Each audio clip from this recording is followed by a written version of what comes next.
միջնորդություններ։ Եվ դերը թվարկված է քրեական դատավարության օրենսգրքի 66, դատական օրենսի 20 կանոնի 71-րդ հոդվածներով։ Եթե հարաբերություն տեսնում եք պարզաբանելու բարձրացնում, հանրային մեղադրով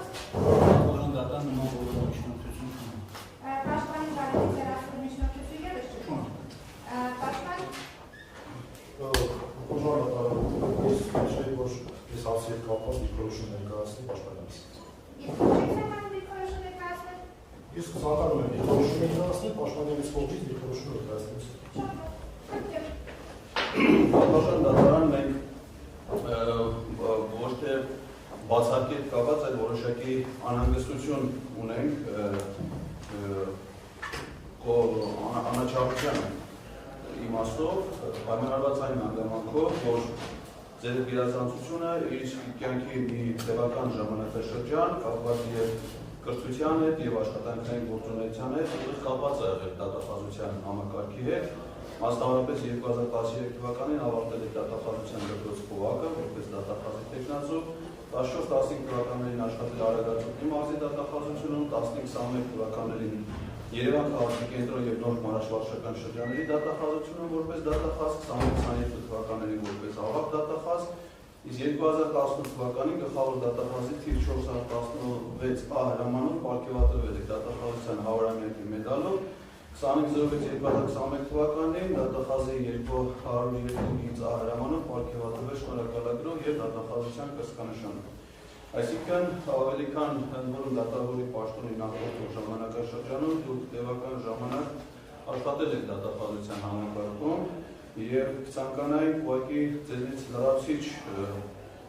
պարզաբանումներ եւ հավաստիացումներ ստանալ, որ դատախազության համակարգի երկարամյա աշխատանքը, այնտեղ գոյություն ունեցող կապերը, սոցիալական փոխհարաբերությունները, որով մասը մենք ոչինչ տեղյակ չենք, հետեւաբար դա չենք կարող ընդունել բացառքի համար, կխնդրեինք ստանալ լրացիչ հավելյալ պարզաբանումներ այս կապակցությամբ, որ դատախազության դիրքորոշումը չի ավելի շատ գերիշխի, այլ ավելի շատ ընդհանուր անաչառությունը այնուամենայնիվ կպահպանվի։ Պարոն Ղազարյան, դատարանը արձանագրում է, որ նախկինում աշխատել է նախ առաջ որպես փաստաբան, մոտ 5 տարի եղել է փաստաբան, որից հետո աշխատել է դատախազ եւ որևիցե կերպ դատավորի նախկին գործունեությունը չի կարող խաթարել դատարանի անաչառ լինելու սկզբունքը, ուստի դատարանը անաչառ եւ ակողմնակալ է սույի գործով։ Եթե միջնորդություն ունեք, խնդրում եմ ներկայացրեք։ Եթե անաչառությունը իմաստով հաստատվում է, մենք այլ հիմնավոր փաստեր չունենք, այս բացատրական։ Միաժամանակ դատարանը ցանկանում է ձեզ պարզաբանել նաեւ, որ պարոն Ալեքսանդրի հետ միաժամանակ աշխատել է Կենտրոն եւ Նոր մարաշվարչական շրջանների դատախազությունում որպես դատախազության դատախազ 2015 թվականից մինչև 2022 թվականը եղել է մոտ մի քանի ամիս, սակայն հստակ չեմ կարող մտածել, սակայն այդ հանգամանքը ևս որևիցե կերպ դատարանին կաշկանդում չի առաջացել։ Մենք մեր անհանգստությունն ենք այն իմաստով պատվարժան դատարան, որ մենք խոր անհամաձայնություն ունենք դատախազի մինչ այժմ ցույցաբերած վարքագծի նրա գործողությունների հետ կապված, այսինքն եթե ես ընդունած լինեի մեղադրանքը եւ իրավաչափ համարի դատախազի մինչ այժմ կայացրած որոշումների եւ գործունեությունը, միգուցե այդ խնդիրը առհասարակ չառաջանար, բայց քանի որ կա խորը անհամաձայնություն, սկզբունքային անհամաձայնություն, ըստ այդ իմաստով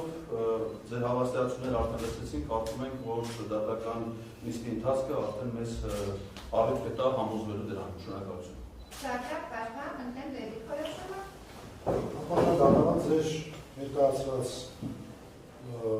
պարզաբանումներից հետո այն փաստերը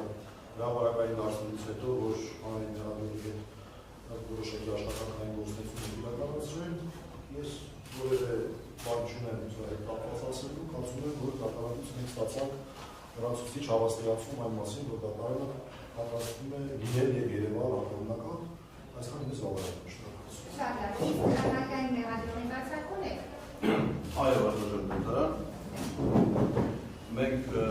միջնորդում ենք նախ, որպեսզի պարոն Ավետյանը հեռացվի այս վարույթից եւ չմասնակցի այս դատական լուսումներին առհասարակ, պատճառը քրեական դատավարության օրենսգրքի 66 հոդվածի առաջին մասի 3-րդ կետով սահմանված կարգավորումներն են ըստ որի առկային այդ հանգամանքներ, որոնք կարող են ողջամիտ կազմած հարուցել տվյալ վարույթի հետ կապված նրա անկողմնակալության մեջ։ Այս եզրահանգմանը մենք եկել ենք այն հաստական հանգամանքներին ծանոթանալով, որը կապված է այս գործի նախաքննության ընթացքի հետ, մասնավորապես դատախազի կողմից խախտվել են մեր դատավարական իրավունքները, մասնավորապես խելամիտ ժամկետներ չեն տրամադրվել մեզ կողմից ներկայացված միջնորդությունները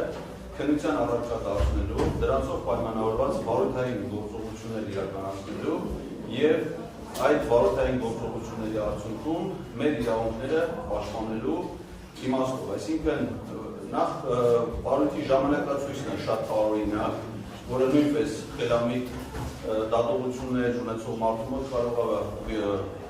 հարցեր առաջացնել, մասնավորապես վարույթը նախաձեռնվել է նոյեմբերի 1-ին, վարույթային գործողությունները իրականացվել, որի արդյունքները հսկող դատախազի պարոն Ավետյանին ներկայացվել են նոյեմբերի 17-ին 2024 թվականին։ Պահպանեք լրություն դահլիճում։ 2024 թվականի նոյեմբերի 17-ին ներկայացվել են հսկող դատախազին, բայց նրա կողմից որևէ որոշում չի կայացվել այս ամբողջ ժամանակահատվածում ու շատ անհասկանալի հանգամանքներով առանց որևէ լրացուցիչ վարույթային գործողությունների 2025 թվականի փետրվարի 21-ին անհիմն մեր կարծիքով որոշում է կայացվել մեր գործողությունների հետ որևէ կապ չունեցող հանգամանքներով, քրեական օրենսգրքի նկարագրության եւ մեր գործողությունների հետ որևէ աղերս չունեցող հոդվածով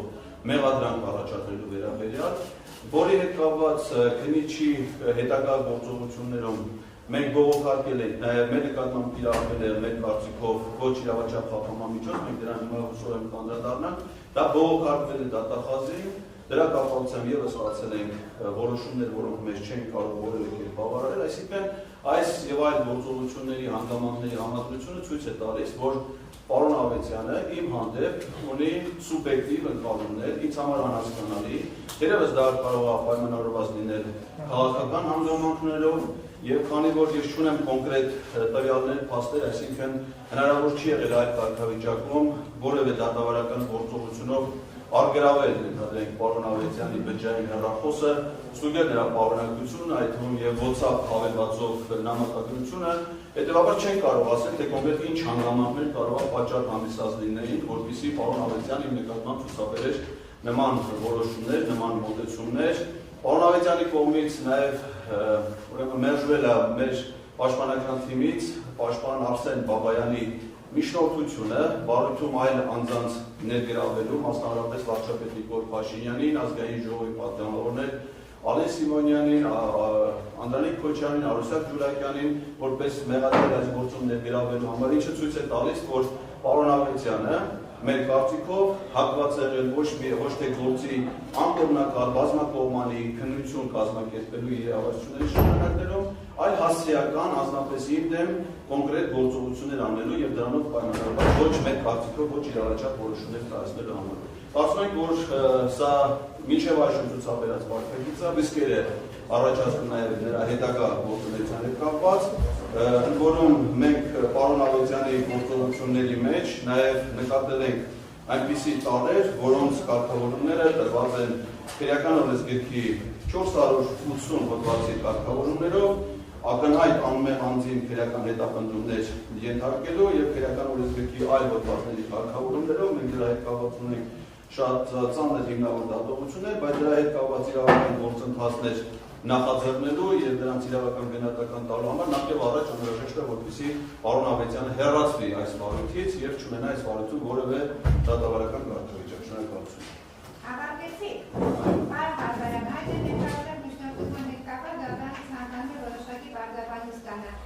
Կա որևէ որոշում, որ հանրային մեղադրողը կազմակերպության մեղադրական եզրակացությունը հաստատելու եւ դատարան ուղարկելու բացի կայացրել է ձեր գործով։ Մենք բողոքարկել ենք ուրեմն հանրային մեղադրողի նաև քննիչի կողմից կայացված որոշումները, մասնավորապես չբացակայելու արգելք սահմանելու վերաբերյալ որոշումն է բողոքարկվել հանրային մեղադրողին, ինչպես նաև բջջային հեռախոս արգելավելու մասին որոշումն է Քննիչի բողոքարկի հանրային մեղադրողի, որոնց կապակցությամբ ստացել են բացասական եւ մեր կարծիքով ոչ հիմնավոր պատասխաններ։ Շատ։ Հարգելի պաշտպաններ, Դատարանը ներկայացնում է դեպքատազարությունները, իսկ մատուցել է որոշումները, որը Պատվարժան դատարան նախորդ հարցի հետ կապված ըստ էության քանի որ միանգամից անցում կատարվեց բացառքի միջնորդություն ներկայացնելու, ես հնարավորություն չունեցա անդրադառնալու նախորդ ըստ էության հայտարարությանը, որովհետև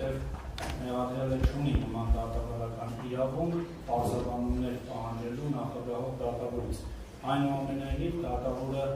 թույլ տվեց նախագահով, որպեսզի մեղադրյալ Էդգար Ղազարյանը արտահայտի իր մտահոգությունները, այնուամենայնիվ քանի որ վերջինս ունի մեղադրյալի դատավարական կարգավիճակ, ես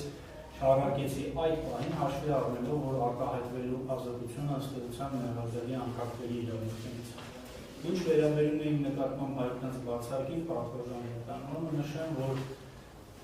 որևէ բացարձակ անձնական վերաբերմունք, առավել ևս բացասական վերաբերմունք առկա չի կարող արկա լինել մեղադրյալի նկատմամբ, նաև այն բանի հաշվառմամբ, որ ես վերջինիս այս բարույթով հսկողություն իրականացնելուց զատ որևէ կերպ երբեք չեմ ճանաչել, անգամ իր քաղաքական կամ հասարակական գործունեությանն եմ անտեղյակ եղել, մինչ այս գործի նկատմամբ հսկողություն իրականացնել։ Ինչ վերաբերում է իմ կողմից կայացված դատավարական որոշումներին, ապա նշեմ պատվարժան դատարան, որ կայացվել են դրանք քրեական դատավարության օրենսգրքից բխող կարգավորումներով եւ այն հիմնավորումներով, ինչով ես իմ որոշումները կայացրել եմ, եւ դրանք երբեք չեն կարող բացառքի հիմքում դրվել։ Այլապես ստեղծվի մի իրավիճակ, երբ հանրային իշխանություն կրող պաշտոնատար անձը կայացնի մի որոշում որևէ անձի հետ կապված եւ այդ անձը բացասական իր հետ կապված ոչ ցանկալի իր համար ոչ ցանկալի որոշում ստանալու կարողություն հնարավորություն կստանա այդ անձին բացակայելու, բայց բացարկի ինստիտուտի ողջ գաղափարախոսությունը բնավ դրանում չի կայանում։ Ուստի չներկայացվեց ըստ էության օրենքից բխող բացարկման որևէ հիմք։ Այն հանգամանքը, որ կայացնում են որոշումներ, դա այն պարտավորությունն է կայացնել համապատասխան որոշումներ, նման լիազորություններ ունենալու եւ նման հիմքեր արկա լինելու դեպքում։ Ուստի այս ամենի հաշվառմամբ նորից վերահաստատելով, որ բացարձակ որևէ անձնական վերաբերմունք որևէ մեղադրյալի այդ թվում սույն գործողությունների նկատմամբ չունեմ, ուստի կարծում եմ, որ ներկայացված բացարկի միջնորդությունը անհիմն է եւ անհետաձգելի է։